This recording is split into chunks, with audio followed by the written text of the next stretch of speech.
अदब नाज़रीन, मैं सनम एजाज। दोपहर के 2:30 बज चुके हैं। दोपहर 2:30 बजे आप देखते हैं उर्दू खबरनामा। और उर्दू खबरनामे की शुरुआत मुल्क से लेकर जम्मू कश्मीर तक के हालात पर हमारी पहली नज़र तो रहती है, लेकिन अभी की पहली नज़र यह बड़ी खबर जो है कश्मीर से जारी है। और कश्मीर के श्रीनगर दारुल खिलाफा श्रीनगर में आज बड़ा मामला देखने को मिला। बाद दोपहर श्रीनगर में इंडिया इत्तेहाद में एक और जो इंडिया इत्तेहाद बन रहा था उसको एक और दचका लग रहा है। लगा है, लग नहीं रहा है, लगा है। ये इत्तेहाद पे दचका जो है श्रीनगर में फारूक अब्दुल्ला ने दिया है। फारूक अब्दुल्ला श्रीनगर में आज पार्टी दफ्तर पर थे और पार्टी दफ्तर पर उम्रा से आने के बाद मीडिया से बात करते हुए उमर अब्दुल्ला ने, माफ कीजिएगा, फारूक अब्दुल्ला ने साफ तौर पर बता दिया कि उनकी जमात किसी के साथ भी इत्तेहाद नहीं करेगी। इलेक्शन लड़ेगी तो अपने बलबूते पर अलहदा लड़ेगी। पिछले काफी वक्त से अटकलियां चल रही थी। पहले पीएजीडी के इत्तेहाद की कश्मीर में बात हुआ करती थी और फिर उसके बाद इंडिया इत्तेहाद हुआ था। फारूक अब्दुल्ला के फर्जंद उमर अब्दुल्ला दिल्ली तक इंडिया इत्तेहाद की मीटिंग में पहुंचे थे। महबूबा मुफ्ती भी उनके साथ में थी। और फिर इंडिया इत्तेहाद की मीटिंग के दौरान जब सूरत हाल देखने को मिली तो ममता बनर्जी से लेकर उत्तर प्रदेश का अखिलेश यादव तक जो सवाल उठे वो आगे बढ़ते गए और इंडिया इत्तेहाद में यूं कह सकते हैं ताबूत में आखिरी की लाज ठोकी। कश्मीर से डॉक्टर फारूक अब्दुल्ला, अगर जम्मू कश्मीर में कुल 6 ही निशस्तें लद्दाख को लेके कोई बड़ा रोल इंपैक्ट इनका नहीं बन सकता है, लेकिन फिर भी आने वाले इंतखाबात में एक सीट का बड़ा वैल्यू है। लेकिन सीट के साथ साथ फारूक अब्दुल्ला की बात का इंपैक्ट भी है। और बीजेपी को से बड़ा मंत्र और कोई मिल नहीं सकता आज की तारीख में।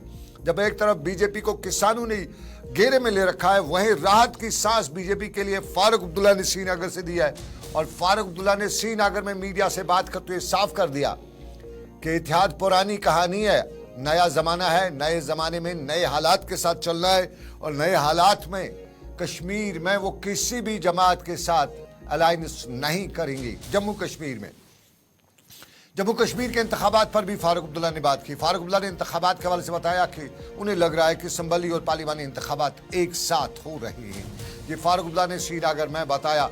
लेकिन यही खबरों के पस मंजर में हम चलते रहेंगे और हम समझने की कोशिश करेंगे कि आने वाले वक्त में क्या कुछ होगा, क्योंकि कश्मीर से 3 निशस्तें, नॉर्थ कश्मीर, सेंट्रल कश्मीर और साउथ कश्मीर। और आपको बताते चले परसों ही उमर अब्दुल्ला ने इसी तरह का एक बयान भी दिया था। और उमर अब्दुल्ला को उसी बयान के बाद जहां महबूबा मुफ्ती बाहर थी, वो उम्रा के लिए गई हुई हैं और उन्हें आज वापस भी आना है, वहीं तब पीडीपी के हल्के बता रहे थे कि उमर को जवाब देना पड़ेगा और कहीं न कहीं महबूबा मुफ्ती को उमर के खिलाफ श्रीनगर से खड़ा करना पड़ेगा। ये तब बताया जा रहा था। लेकिन बहुत से हल्के बता रहे थे कि अगर उमर अब्दुल्ला इत्तेहाद के खिलाफ है तो फारूक अब्दुल्ला इत्तेहाद के हक में है। और उमर अब्दुल्ला के बाद फारूक अब्दुल्ला का आज का ये बयान साफ बयान जाहिर करता है कि आने वाले वक्त में कोई इत्तेहाद नहीं होगा।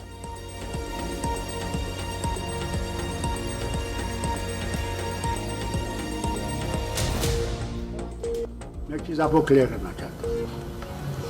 नेशनल कॉन्फ्रेंस अपने बलबूते पर लड़ेगी, इसमें कोई दो राय नहीं है। जाने वाला हूं इंशाल्लाह। मैं न ईडी से डरता हूं न किसी और से। करें अगर ये समझते हैं कि फारूक अब्दुल्ला को जेल लेने से ये नेशनल कॉन्फ्रेंस को खत्म कर सकते हैं। नेशनल कॉन्फ्रेंस एक तहरीक है, ये किसी फारूक अब्दुल्ला की मेहरबानी से नहीं चलती। ही नहीं है, इसमें तो रिजर्वेशन सबको मिल गई है, भारी नहीं है, ये तो एक खुला हो गया है। सवाल यही है कि उसके बाद अब बाकी पार्टी से जो पहाड़ी लीडर्स हैं या कुछ राजौरी बेल्ट के जो लीडर्स हैं बीजेपी में आना शुरू हो गया है। चलिए, फारूक अब्दुल्ला साफ कर दिया इत्तेहाद किसी से नहीं, लड़ूंगा तो अपने बलबूते पर लड़ेगी और डरता नहीं हूं मैं ईडी वगैरह से, जो नोट्स वगैरह उनसे डरता नहीं हूं। लेकिन अगर डायरेक्टली जेल जाने से नहीं डरते हैं तो फिर ये सब कुछ क्या हो रहा है, ये बहुत से लोग पूछ रहे हैं। तो चलिए हम भी पूछेंगे रात 9:30 बजे अब तक में कि क्या होगा, क्यों हुआ, ये सब कुछ जरूरी रहेगा। लेकिन आपको बताते चले ईडी, एनआईए और एसआईए ने आज एक केस की तहकीकात के सिलसिले में श्रीनगर में ही कम से कम 18 मुकामात पर छापे मारे। श्रीनगर में आज एसआईए की जानिब से जो छापामार कार्रवाई की गई, ये एफआईआर नंबर 01/2024 के तहत की जा रही है। और बताया जाता है कि तलाशियां जो है प्लेसमेंट्स पे की गई है, जो प्लेसमेंट सेंटर से जहाँ नौकरियां वगैरह दी जाती हैं। इनमें रावलपुरा का इलाका श्रीनगर का है, रावलपुरा के साथ साथ रामबाग श्रीनगर का, छानपुरा का इलाका, डलगेट वगैरह बहुत से प्लेसमेंट एरियाज हैं जहां से ये कार्रवाई आज की गई है। लगभग 18 जगहों पे जो प्लेसमेंट सेंटर्स हैं वहां पे कार्रवाई की गई है और ये तलाशें जो हैं बताया जाता है कि खुसूसी अदालत के जारी करदा सर्च वारंट के मुताबिक की जा रही है। फैसल रियाज हमारे साथी कुछ जगहों पे पहुंचे थे जब ये छापेमारी हो रही थी। उन्हीं के पास सीधा चलते हैं, जानते हैं कि क्या कुछ है छापेमारी के पस मंजर में, क्या कुछ बताया जा रहा है, क्यों ये छापेमारी हो रही है और इन प्लेसमेंट्स वालों ने क्या किया है। यूजुअली टेरर फंडिंग की बात कश्मीर में की जाती है जब ईडी, एनआईए या एसआईयू की छापेमारी होती है। तो फैसल बताइएगा, ये छापेमारी का सिलसिला जो है आज बड़े पैमाने पर हुआ, 18 जगहों पे आज फोर्सेस की डिप्लॉयमेंट देखी गई, पुलिस को देखा गया। वजह क्या बताई जा रही है कि इन प्लेसमेंट्स वालों ने क्या किया है, टेरर या कुछ और? देखिए सनम, बिल्कुल आज एसआईए की तरफ से 18 मकामात पे श्रीनगर में रेड की गई और ये जो सर्च वारंट है वो स्पेशल कोर्ट की तरफ से इशू किया गया था, जो कि ऑलरेडी एफआईआर जो एसआईए के सामने है, तो उसी की तहकीकात के जिम्मन में ये स्पेशल कोर्ट की तरफ से सर्च वारंट इशू किया गया था, जिसके तहत 18 मकामात पे, चाहे रावलपुरा हो, छानपुरा हो, रामबाग हो या खयाम इलाका हो, वहाँ पे मुतअद्दिद मकामात पे जो है ये रेड्स डाली गई और करीबन 12 साढ़े 12 बजे तक ये जो रेड्स जो वो बराबर जारी थी और सर्च ऑपरेशन भी जारी था। ताहम अभी तक जो नेचर है इस केस का ये अभी तक डिस्क्लोज नहीं किया गया है कि नेचर क्या था, किस जिम्मन में ये रेड्स पड़ी गई थी और इल्जाम क्या थे और केस क्या था, क्योंकि जिन मीडिया रिपोर्ट्स की तरफ से इसके हवाले से रिपोर्ट किया गया था उनके मुताबिक यही कहा जा रहा है कि जो केस का जो नेचर है वो डिस्क्लोज अभी तक नहीं किया गया है। एसआईए के अहदेदारों ने कहा है जैसे ये कंप्लीट हो जाएगी रेड तो उसके बाद भी हम फॉर्मल स्टेटमेंट इसके हवाले से निकालेंगे और पूरी तरीके से बताएंगे कि केस क्या था और क्या कुछ रिकवरी आज हुई थी। लेकिन करीबन आखिरी इत्तला मिलने तक जो ये रेड बराबर जारी थी ऐसा मकाम पे और गालिबन यही कहा जा रहा है कि जो मनी लॉन्ड्रिंग है और जो टेरर फाइनेंस फंडिंग है इसी के हवाले केस हो सकता है, लेकिन अभी तक थोड़ा बहुत इंतजार करना होगा। जैसे एसआईए रेड खत्म करेगी तो स्टेटमेंट उनका सामने आ जाएगा। जी सनम, क्या कोई गिरफ्तारी हुई? कुछ यूजुअली कहा जाता है ना कि इलेक्ट्रॉनिक गैजेट्स जो हैं वो इन छापों के दौरान जब्त किए जाते हैं, तो क्या इलेक्ट्रॉनिक गैजेट्स वगैरह किसी के जब्त हुए, किसी की गिरफ्तारी हुई, किसी को पूछताछ के लिए लिया गया, ऐसा कुछ है जो आप कुछ जगहों पे पहुंचे? सभी 18 जगहों पे पहुंचना पॉसिबल आपके नहीं था, लेकिन जहाँ जहाँ पहुंचे कुछ खबर मिली आपके पास कि क्या हुआ? देखिए, जिस तरीके से मैंने पहले ही कहा कि जैसे हमने अप्रोच किया था एसआईए अहदेदारों के, तो उन्होंने क्लियरली कहा कि अभी हम कुछ डिस्क्लोज इसके हवाले से नहीं कर सकते, लेकिन ये अमूमी सी बात है कि जब भी कोई रेड बढ़ती है तो इलेक्ट्रॉनिक गैजेट्स जो है वो रिकवर होते हैं और पूछताछ भी होती है। तमाम पूरी तरीके से जो है इस केस को डिस्क्लोज नहीं किया जा रहा है कि नेचर क्या है केस का, किस मामले में जो इन्वेस्टिगेशन हो रही है, रेड डाली गई है। लेकिन अब बस थोड़ा इंतजार होगा, जैसे स्टेटमेंट एसआईए की तरफ से आएगा तो उसमें सब कुछ क्लियरली कहा जाएगा कि किस हवाले से ये रेड डाली गई थी और क्या कुछ रिकवर हुआ है। बहुत बहुत शुक्रिया फैसल रियाज मेरे साथी श्रीनगर में 18 जगहों के करीब रेड्स पड़ी हैं, एसआईयू की रेड्स हैं और साफ जाहिर है हम अक्सर देखते हैं जो एसआईए, एनआईए या ईडी की रेड्स वगैरह होती हैं उनमें टेरर फंडिंग का पहला लफ्ज़ होता है, उसके साथ साथ जो है जो बाकी जो इस माहौल के साथ हालात के साथ जो वर्ब्स एंड प्रोवर्ब्स यूज़ होती हैं वही होता है। लेकिन अभी तक इसका खुलासा नहीं हुआ कि आज जो 18 जगहों पे ख़ासतौर पे प्लेसमेंट्स के एरियाज़ में प्लेसमेंट जो कंपनीज या एस्टैब्लिशमेंट्स हैं वहाँ पे जो रेट्स हुई है वहाँ किस रिलेटेड, क्या वहाँ पे भी कोई टेरर या मनी लॉन्ड्रिंग वगैरह का कोई चक्कर था, किस तरह से है, क्या कोई सिक्योरिटी फोर्सेस की ये जो तैनाती की जा रही है। और सेंट्रल आर्मड पुलिस फोर्स की 920 कंपनियाँ मगरबी बंगाल में, 635 कंपनियाँ जम्मू कश्मीर में और 360 कंपनियाँ छत्तीसगढ़ में जो हैं वो तैनात की जा रही हैं। तो अब तक की ये सबसे बड़ी तैनाती है जम्मू कश्मीर में, ख़ास तौर पे इंतखाबात के पस मंज़र में।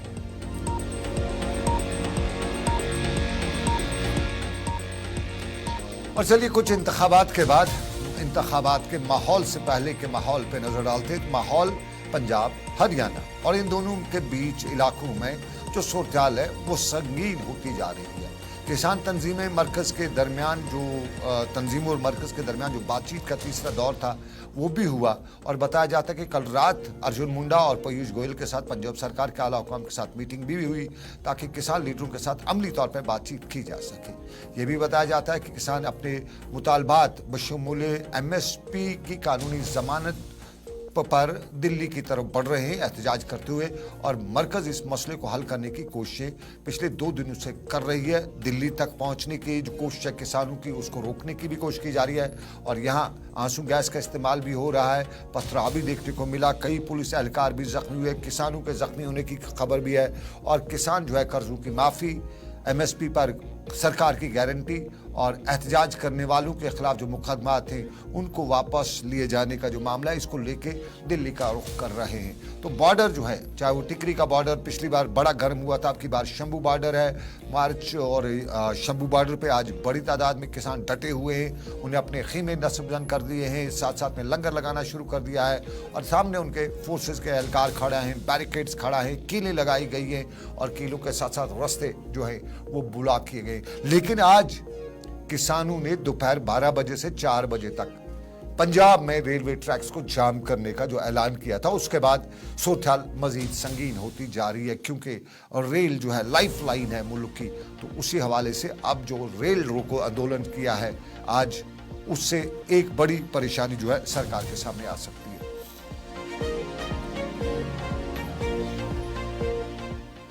रेल रोको आंदोलन किसानों का, और किसानों का ये महाज आने वाले इंतखाबात पर असर भी पड़ सकता है। इलेक्ट्रल बॉन्ड्स के हवाले से भी हम आपको बताते चलें कि उसका भी असर होगा, लेकिन एक छोटा सा तजारती वक्फा, ब्रेक के बाद वापस आएंगे, बताएंगे अभी और क्या है मामला दुनिया से लेकर जम्मू कश्मीर तक। बहुत खुशामदीद आपका तजारती वक्फे के बाद। मैं सानिम एजाज, दोपहर का उर्दू खबरनामा आप देख रहे हैं, और उर्दू खबरनामे में लोकसभा इंतखाबात के ऐलान से 1 माह पहले सुप्रीम कोर्ट ने इलेक्टोरल बॉन्ड्स पर जो अपना फैसला सुनाया है, उसने एक बार फिर हालात या हलचल पैदा कर दिया। सुप्रीम कोर्ट ने इलेक्टोरल बॉन्ड्स पर अपना फैसला सुनाते हुए इलेक्टोरल बॉन्ड्स को गैर आईनी करार दिया है, और मौजूद अदालत ने बताया है कि इंतखाबी या इलेक्टोरल बॉन्ड हक इत्तलात कानून की खिलाफ वर्जी है। नीज वोटरों को यह हक हासिल है कि उन्हें पार्टियों की फंडिंग के बारे में मालूमात हो। अदालत ने यह भी फैसले में लिखा कि काले धन पर लगाम लगाने की गरज से हक इत्तलात की खिलाफ वर्जी मुनासिब नहीं है। याद रहे कि चीफ जस्टिस DY चंद्रचूड़ की सरबराही वाली सुप्रीम कोर्ट के 5 जजों के आईनी बेंच ने पिछले साल 31 अक्टूबर से इस मामले पर समाअत शुरू की थी, और इस दौरान अदालत ने इस केस की मुसलसल 3 दिनों तक समाअत भी की और अपना महफूज फैसला रखा।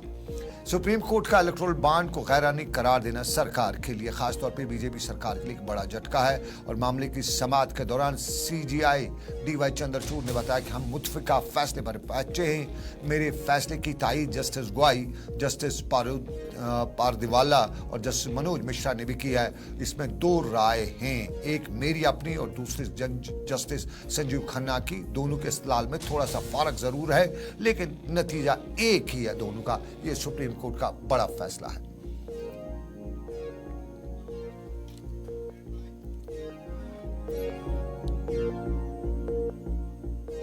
सुप्रीम कोर्ट का बड़ा फैसला, और ये सुप्रीम कोर्ट का इंतखाबात से लगभग 2 माह कबल ये बड़ा फैसला है। सुप्रीम कोर्ट का 370 को लेकर भी एक बड़ा फैसला आया था, लेकिन उसी फैसले के तनाजुर में आज डेमोक्रेटिक प्रोग्रेसिव आज़ाद पार्टी के सरबराह गुलाम नबी आज़ाद ने बताया कि दफा 370 और 35A की मनसूही उन लीडरान की वजह से हुई जिन्होंने अलहदगी पसंदों के साथ जुड़े हुए नारे लगाए, जिसके नतीजे में जम्मू कश्मीर की खुसूसी हैसियत और मुराद को नुकसान पहुंचा। पुंछ के मंडी के इलाके में उन्होंने मीडिया से बात करते हुए बताया कि पिछले कुछ उर्से से कुछ सियासी पार्टियां और लीडरान खित्ते पीर पंचाल और खित्ते कश्मीर के कुछ हिस्सों में पहाड़ियों और गुजरों और बकरवालों के दरमियान तफरीक पैदा कर रहे हैं। वो अपने सियासी मुफादात के लिए लोगों में फूट पैदा करें, अवाम उनके जाल में ना फंसें और पुरानी फिरका वाराना हम आहंगी और भाईचारे को बरकरार रखें, अमन से रहें।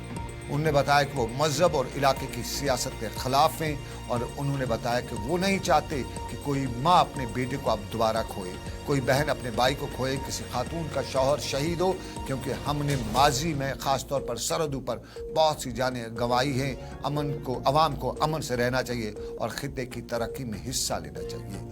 उनने अपने दौर इक़्तिदार की बात करते हुए बताया कि उनके दौर इक़्तिदार में अस्पताल बने, सड़कें बनी, यूनिवर्सिटीज़ बनी, इमारतें बनाई गई। पुंछ और जम्मू कश्मीर के दूसरे प्रदेशों में सयाहत को फ़रोग़ दिया गया, बेज़मीन लोगों को ज़मीनें दी गई, रोशनी स्कीम लागू की गई और अगर उनने बताया कि अगर वो दोबारा इक़्तिदार में आते तो रोशनी स्कीम को बहाल भी करेंगे और हर पहाड़ी, गुज्जर, कश्मीरी, मुसलमान, हिंदू, सिख, ईसाई की इसके लिए उन्हें हिमायत दरकार है ताकि वो तमाम बरादरियों के साथ मिलकर आने वाले इंतखाबात में अपने उम्मीदवार को कामयाब करें।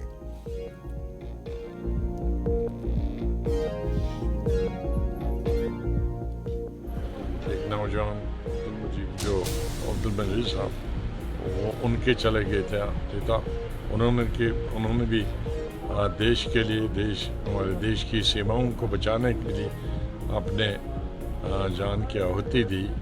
वो भी एक बहुत बड़ी कुर्बानी है।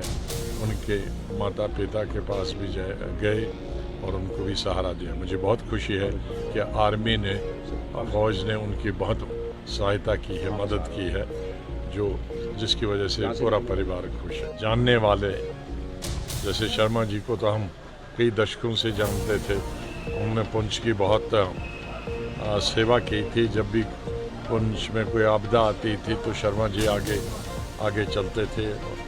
उनके जान से बहुत ही नुकसान हुआ इस इलाके को।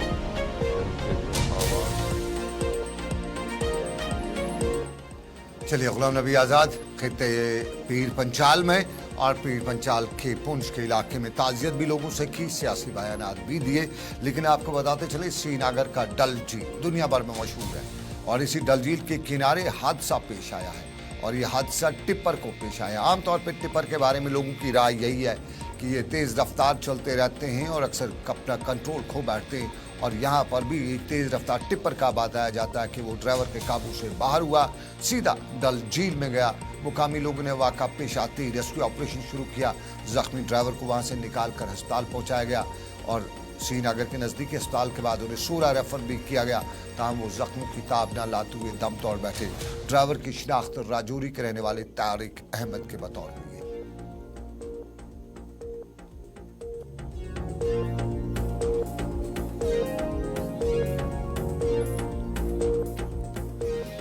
और चलिए नाज़रीन, सेब की बात करते हैं। सेब जम्मू कश्मीर की इकॉनमी का बड़ा हिस्सा है, लेकिन कुछ सालों से सियासत का शिकार भी हुआ और इसी सियासत के बीच में बहुत कुछ झेलना भी पड़ा। और श्रीनगर में आज कन्फेडरेशन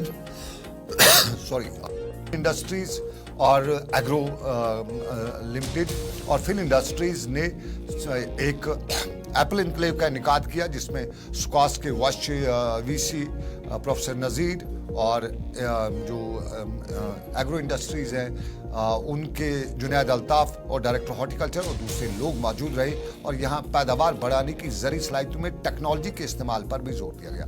आज की इस कॉन्फ्रेंस में लोगों ने, खासतौर पर एक्सपर्ट्स ने अपने अपने ख्यालात का इज़हार किया और जम्मू कश्मीर की मईशत को पटरी पर लाने के हवाले से बताया गया कि नई पटरी पर, इस पटरी पर लाने के लिए अपना जो रोल है वो हर किसी को अदा करना पड़ेगा।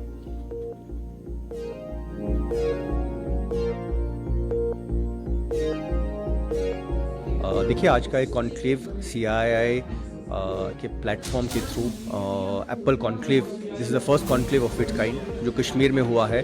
The idea is to have the industry, academicians, scientists as well as growers come together, discuss various facets of the apple economy in Kashmir, in the UT, and discuss potential ways for improvement and collaboration. मेरा मानना है ये event is only the start. We will look to have multiple such events through the CII platform to encourage and support the horticulture economy in Jammu and Kashmir. देखिए, CII is a national level industry platform. CII, through its members and through the feedback of its members, works closely with the government, whether it is the national government or various state and union and territory governments, to enhance various policy initiatives that are supportive of the industry and the agriculture industry in particular in our case. So CII will continuously work with various stakeholders for this. Jammu and Kashmir mein Apple Conclave is a start to give it a foundation, and we will look to do multiple events in the years ahead to support the overall economy. Well, I think farmers are open. जैसे मैंने हमेशा हम चाहते हैं कि किसान को एक बार सिंपल तरीके से अगर आप समझाओ तो किसान समझेगा। किसान को सिंपल तरीके से समझाया जाए तो किसान समझेगा अपनी इकोनॉमी, अपने सेब, अपना प्रोडक्शन किस तरह से बढ़ाया जा सकता है। और वादी कश्मीर या यूं कहीं जम्मू कश्मीर में पहला इनक्लेव ऐसा है जिसमें सेब पे बहस की जा रही है। और अब आपको नाज़रीन बताते चलें, सेब की बहस तो करेंगे हम, लेकिन हमारी लाइन ऑफ कंट्रोल से लेके निचले इलाकों में, जंगलात के इलाकों में जो आग लगने के वाक़ात थी उस पर बहस भी करनी ज़रूरी है। और ये तस्वीर पुंछ के ऊपरी इलाकों से दूर से आपको नजर आ रहा है। ये करीबन 2-3 किलोमीटर की दूरी से तस्वीर ली गई है और इस तस्वीर में आप देख रहे हैं कि कितनी आग के शोले बुलंद हैं। तो अगर पास से जाएंगे तो आपको अंदाजा हो जाएगा कि कितने इलाके में ये आग लगी हुई है। ये हमारे जंगलात के एरियाज में आग लगी हुई है और पुंछ के ऊपरी इलाकों में लगी ये आग जो है LOC के नजदीक के इलाकों में लगी। इस आग से फौज बताती है 2 नुकसान भी है। एक तो हमारा नुकसान जो है हमारे जंगलात का नुकसान है, दूसरा इस आग के आड़ में उनका कहना है कि इन्फिल्ट्रेशन भी हो सकती है। और इस आग के पस मंजर में दूसरी ये बात भी है कि यहाँ पे माजी में कभी जो है IEDs जो है बारूदी होंगे वो बिछाई गई है, तो वो बहुत सी इसमें मिसिंग हो चुकी है। तो इस आग को बुझाने के लिए जब मैन पावर जाएगा तो उसके लिए एक बड़ा खतरा यही रहता है कि कहीं बारूदी सुरंग नीचे ना हो, उस पर पाँव न पड़ जाए, क्योंकि जंगलात का एरिया है, बारूदी सुरंगें बहुत बिछाई गई हैं, तो उनके फटने से बड़ा खतरा रहता है। और पिछले दिनों आपने देखा किसी इलाके में लगी आग के दौरान बड़े बड़े धमाके हो रहे थे और वो धमाके उन्हीं बारूदी सुरंगों के फटने से हो रहे थे जो आग की वजह से फट रहे थे। तो लाइन ऑफ कंट्रोल के नज़दीक के इलाकों में ये आग जो है, इससे बताया जाता है कि बड़े पैमाने पे नुकसान हो रहा है। हमने पिछले हफ्ते या पिछले महीने जनवरी के महीने में कश्मीर के जंगलात पर बहुत आग देखी। हमने वाविला तब बहुत किया, लेकिन उसी आग के बाद अब ये आग का वाक़ा जो है ये पुंछ के ऊपरी इलाके, बॉर्डर के इलाके में, लाइन ऑफ कंट्रोल के नज़दीक के इलाके में देखने को मिला है। और इसके पीछे अलग अलग महरक़ात बताई जाती हैं।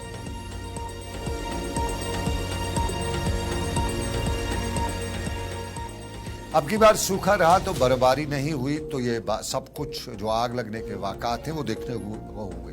बर्फबारी फिर हुई फरवरी के महीने में, लेकिन अब महकमे मौसमियात ने एक और बार उम्मीद दिलाई है कि बड़े पैमाने पर 17 फरवरी की रात से 21 फरवरी के दोपहर तक बर्फबारी होगी। और महकमे मौसमियात ने बताया है कि कई कमज़ोर और शदीद मगरबी हवाएं जम्मू कश्मीर में दाखिल हो रही हैं और 17 फरवरी की दोपहर से मुतासिर करना शुरू करेगी और 17 फरवरी की रात से दोपहर तक ये कश्मीर में रहेंगी और कश्मीर में खूब बरसाएंगी। कश्मीर में आपकी बात जुज़वी तौर पर मौसम तो अब्र-आलूदा तो रहा, लेकिन बर्फ़ नहीं हुई। लेकिन अब जो उम्मीद है कि फिर चिल्ले बच्चे जो हैं वो अपना जाते जाते चिल्ले कलान का कमाल दिखाएंगे और इस दौरान कुपवारा, बारामूला, बांडीपोरा, गांदरबल, बड़गाम, शोपियान या दूसरे ऊंचे इलाकों में और बाकी जो निचले मैदानी इलाके उनमें भी अच्छी खासी बर्फबारी होगी, बारिशें होगी। बारिश ना हो तो ज़्यादा अच्छा है, क्योंकि बारिश से बर्फ़ जो है वो जम नहीं पाती है। और 21 फरवरी की दोपहर तक इस हल्की और जो दरमियाने दर्जे की बर्फबारी जो होगी, इससे लोगों में उम्मीद की एक उम्मीद किरण पैदा हुई है। इधर 19 से 20 फरवरी तक जम्मू के मैदानी इलाकों में भी बताया जाता है कि गरज भी होगी, चमक भी होगी, बारिशें भी होगी, हल्की हल्की बारिशें निचले इलाकों में होंगी, ऊपर के इलाकों में बर्फबारी है और बर्फबारी का इम्कान जो है वो रामबन, पुंछ, डोडा और कश्तवाड़ जैसे इलाकों में भी पाया जा रहा है। महकमे मौसमियात ने एक एडवाइजरी भी जारी की है कि इस एडवाइजरी के मुताबिक ऊंची जगहों की रसाई या उन इलाकों में जहां पे ये जो तूफान आती हैं, तुगयानी आती हैं या बर्फ़ के जो गोले आते हैं, तो एहतियात बरतें उन इलाकों में और ख़ास तौर पे जो रास्ते जो पहाड़ी रास्ते उन पर जाने से परहेज़ करें इस दौरान।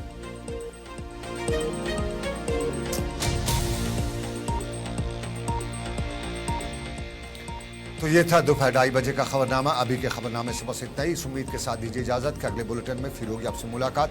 आप रखिएगा अपना ख्याल, दुआ मुझे रखिए याद। कश्मीरी बुलेटिन मेरे साथी मोहम्मद अमीन ला रहे हैं। अल्लाह आपका मेरा सबका निगहबान हो। अल्लाह हाफ़िज़।